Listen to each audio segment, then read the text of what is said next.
Well, we're coming this week to the last Sunday in Ruth and the last Koinonia study in Ruth, and I hope it's been as meaningful for you. It's been just special for me to look back and see how God works and brings together in His sovereign way individuals who are faithful to Him, and then works in surprising ways to bring blessing into their life. And of course, the book ends, and that's really the whole point. Why was this book written?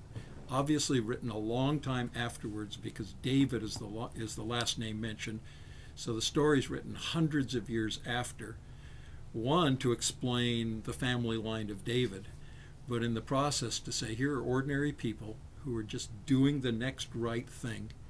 And in the process, they're caught up in the story that David, this is where David came from. You can imagine people hearing the story for the first time. And then we turn to the first chapter of the New Testament and we realize that this is a family caught up, and it comes to Jesus. This is where Jesus came from. That here was Naomi, a woman bitter, empty, thinking her life had come to an end. And as she was surrounded by people, and then she got up with showing kindness and doing the right thing, God not only filled her arms, so that we've got that marvelous last picture of the baby in Naomi's arms lying on her chest, filled, family has a future, but then to discover that this is all pointing to the greatest event in the universe, the Lord Jesus.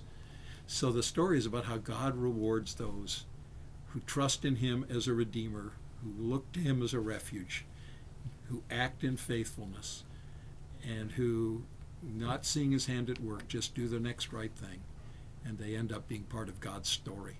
And that's true for all of us. So I hope you have fun sharing about seeing God's surprising ways at work in people's lives. And have a good time as we spend the last part in the book of Ruth. It's a book about God, even more than Ruth or Naomi. Thanks.